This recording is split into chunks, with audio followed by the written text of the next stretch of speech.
سبحان الذی اسری بعبدہ، پاک ہے وہ ذات جو اپنے بندے کو رات کو لے گیا، لیلاً رات کے تھوڑے سے حصے میں، من المسجد الحرام الی المسجد الاقصی، مسجد حرام سے مسجد اقصی کی طرف، لنریہ من آیاتنا، تاکہ ہم ان کو دکھائیں اپنی نشانیاں، انہ هو السمیع البصیر، بے شک وہ سننے والا اور دیکھنے والا ہے۔ قرآن میں تو بس اتنا ہی تذکرہ ہے معراج کا، اور اسی سورہ بنی اسرائیل میں آگے چل کے آتا ہے وَمَا جَعَلْنَا الرُّؤْيَا الَّتِي أَرَيْنَاكَ إِلَّا فِتْنَةً لِلنَّاسِ وَالشَّجَرَةَ الْمَلْعُونَةَ فِي الْقُرْآنِ، کہ ہم نے جو آپ کو منظر دکھایا وہ ہم نے لوگوں کے لیے آزمائش بنایا ہے، جیسے ہم نے شجرہ ملعونہ کو آزمائش بنایا، دونوں چیزوں کو ہم نے کیا بنایا؟ آزمائش۔ تو قرآن میں بس اتنا تذکرہ ملتا ہے معراج کا، ایک تو سورہ بنی اسرائیل کے شروع میں پہلی آیت، اور ایک آگے جا کے 2-3 رکوع کے بعد۔ دوبارہ ریپیٹ کر دیتا ہوں، اللہ عیب سے پاک ہے جو اپنے بندے کو رات کے تھوڑے سے حصے میں مسجد حرام سے مسجد اقصی لے گیا تاکہ ہم انہیں اپنی نشانیاں دکھائیں، اور اللہ نے دوسری جگہ فرمایا کہ ہم نے جو منظر آپ کو دکھایا، یہ منظر بھی اور شجرہ ملعونہ بھی، یہ دونوں لوگوں کے لیے آزمائش ہیں۔ یہ بلب جل بجھ رہا ہے، اس سے کچھ نہیں ہوگا، بے فکر رہیں۔ یہ دونوں چیزیں لوگوں کے لیے آزمائش ہیں۔ باقی اس کی تفصیل حدیث میں ملتی ہے کہ براق پر بیٹھ کر آپ صلی اللہ علیہ وسلم گئے، مسجد اقصی پہنچے، بہت دور ہے مسجد اقصی، وہاں اللہ تعالی نے تمام پیغمبروں کو جمع کیا جن کی آپ صلی اللہ علیہ وسلم نے امامت کی، اور پھر اللہ تعالیٰ نے آپ کو وہاں سے آسمانوں پہ لے گئے اور اپنا قرب عطا کیا، اور پھر آپ صلی اللہ علیہ وسلم کی مختلف پیغمبروں سے مختلف آسمانوں پر ملاقاتیں ہوئیں۔ آپ کو معراج میں 50 نمازوں کا تحفہ دیا گیا، جو آہستہ آہستہ کم ہوتے ہوتے 5۔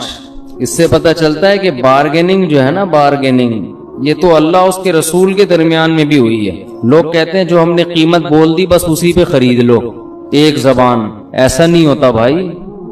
بارگیننگ آپ نے بولنے پر کوئی گورنمنٹ کی طرف سے پابندی نہیں، آپ 1 کروڑ روپے بول دو، ہم تو کہیں گے نا بھائی یہ اتنے کی دو گے تو ٹھیک ہے، تھوڑا کم کر لو، تھوڑا کم کر لو۔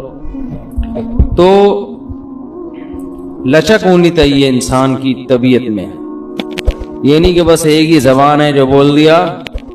اب اللہ نے 50 نمازیں دی تھیں، کم کرتے کرتے کتنی کر دیں؟ وہی 5۔ سوال پیدا ہوتا ہے جب 5 ہی کرنی تھی تو 50 کہنے کی ضرورت کیا تھی؟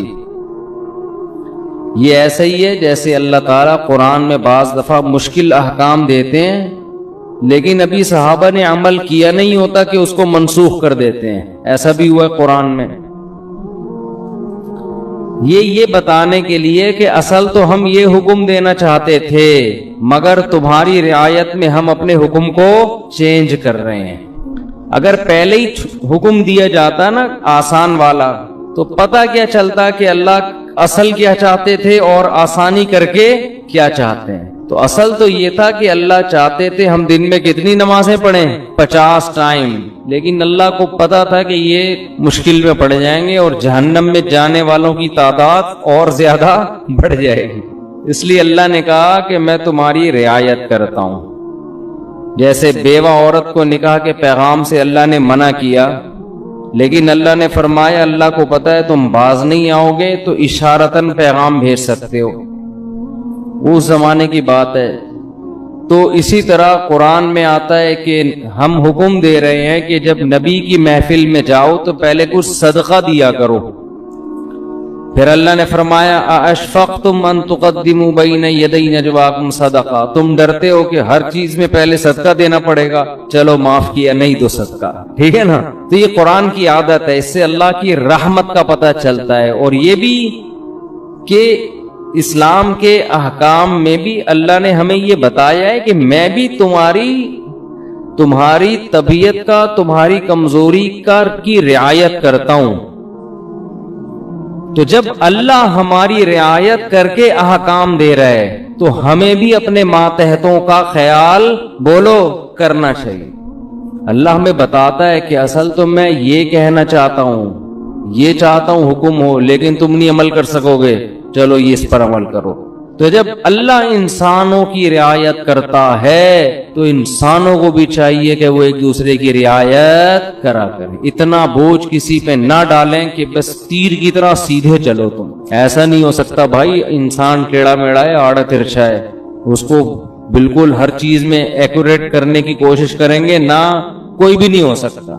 کوئی بھی کا مطلب مسجد کا امام بھی پورا سیدھا، نہ مفتی صاحب پورے سیدھے ہو سکتے ہیں، نہ مسجد کے امام ہو سکتا ہے، نہ کوئی بزرگ پورے ایکوریٹ ہو سکتے ہیں۔ لوگ کہتے ہیں مفتی صاحب نے اس دن بیان میں یہ بول دیا تھا، مفتی صاحب اس دن مہانڈا موڑ پہ بیٹھے ہوئے ٹانگ پہ ٹانگ رکھ کے چائے پی رہے تھے، یہ علماء کے بیٹھنے کا طریقہ نہیں ہوتا۔ اس دن مفتی صاحب نے کہہ دیا تھا بھاڑ میں جائے۔ چلتا ہے مارکیٹ میں سب، ہاں کچھ لوگ بیٹھے ہیں کیڑے نکالنے کے لیے، کچھ لوگ کیا ان کا کام ہی یہی ہے کہ اس کے کیڑے جمع کر کے ایک شاپر میں لا کے پوری کیڑوں کی دکان کھولی ہوئی ہے انہوں نے، وہ ان کا کام ہی یہی ہے کہ ایک دوسرے کی غلطیوں کو ہائی لائٹ کرنا، اور خود اتنے بڑے بڑے بلینڈر ان لوگوں سے ہوتے ہیں کہ اگر کوئی دوسرا ان کی غلطیاں جمع کرنا شروع کر دے تو الامان والحفیظ۔ تو لچک ہے بھائی، لچک، لوگوں کی رعایت کیا کرو۔ نمازیوں کی رعایت کا حکم ہے مسجد کے امام کو، اتنی لمبی نمازیں نہ شروع کر دو کہ لوگ کھڑے کھڑے تھک جائیں۔ حضرت معاذ تھے، حضرت جابر بن عبداللہ، انہوں نے اتنی لمبی عشاء کی نمازیں پڑھانا شروع کر دی، سورہ بقرہ پڑھتے تھے پوری اس میں نا۔ اب ایک صحابی تھے، وہ کھڑے کھڑے تھک جاتے، وہ ایک دن نماز توڑ کے چلے گئے اور جا کے نبی صلی اللہ علیہ وسلم سے شکایت کی کہ یہ اتنی لمبی عشاء کی نماز پڑھاتے ہیں۔ اچھا، جب وہ گئے نماز میں تو ان کو صحابی رسول نے کہا کہ تم منافق ہو گئے ہو۔ تم کیا ہو گئے ہو؟ کیونکہ نماز میں تم کیا کر رہے ہو؟ شارٹ نماز چاہیے، یہ تو منافق کا دل نماز میں نہیں لگتا، تو فتویٰ دیا کہ تم کیا ہو گئے ہو؟ منافق۔ انہوں نے جا کے نبی صلی اللہ علیہ، حضرت معاذ بن جبل تھے، انہوں نے جا کے نبی صلی اللہ علیہ وسلم کو بتایا کہ یا رسول اللہ اتنی لمبی نماز پڑھا رہے ہو، اوپر سے مجھے فتویٰ کے دے رہے ہیں، تم منافق ہو۔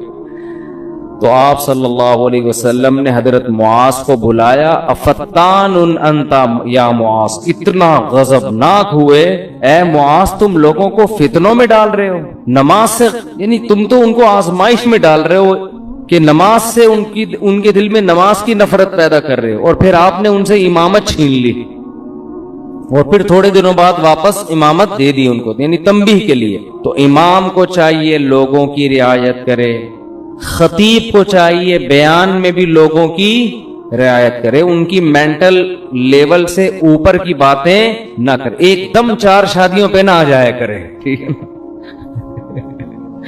پہلے ان کو دوسری شادی سمجھائے، جب 6 مہینے میں یہ سمجھ میں آئے کہ پھر تیسری۔ ہم ڈائریکٹ کیا کرتے ہیں، تو اس پہ لوگ کہتے ہیں یار یہ پتہ نہیں کس قسم کی باتیں کرتا ہے۔ تو جو جنگ میں کمانڈر ہے اس کو چاہیے وہ اپنے فوجیوں کی رعایت کرے، آپ اپنے ماتحتوں کی رعایت کرو۔ بیمار ہے، ہمارے استاذ نے ایک بڑا اچھا اصول بنایا، ہم جامعۃ الرشید میں تھے، انہوں نے فرمایا کہ کوئی طالب علم اگر آ کے یہ کہتا ہے کہ میری طبیعت خراب ہے، مجھے چھٹی چاہیے، تو چھٹی اس کو فوراً دے دو۔ یہ تحقیق بعد میں ہوتی رہے گی کہ طبیعت واقعتاً خراب بھی ہے یا نہیں ہے۔ وجہ اس کی یہ کہ امکان ہے کہ ٹوپی کر رہا ہوں، امکان ہے اس بات کا کہ ہو سکتا ہے جھوٹ بول رہا ہوں، لیکن اس کا بھی امکان ہے کہ ہو سکتا ہے سچ بول رہا ہوں۔ اب آپ نے بدگمانی کر کے کہ یار لگ تو رانی ہے شکل سے کہ بیمار ہے، چھٹی نہیں دی اور وہ واقعتاً ہے کیا بیمار ہے، تو کتنی مصیبت میں آئے گا کہ نہیں آئے گا؟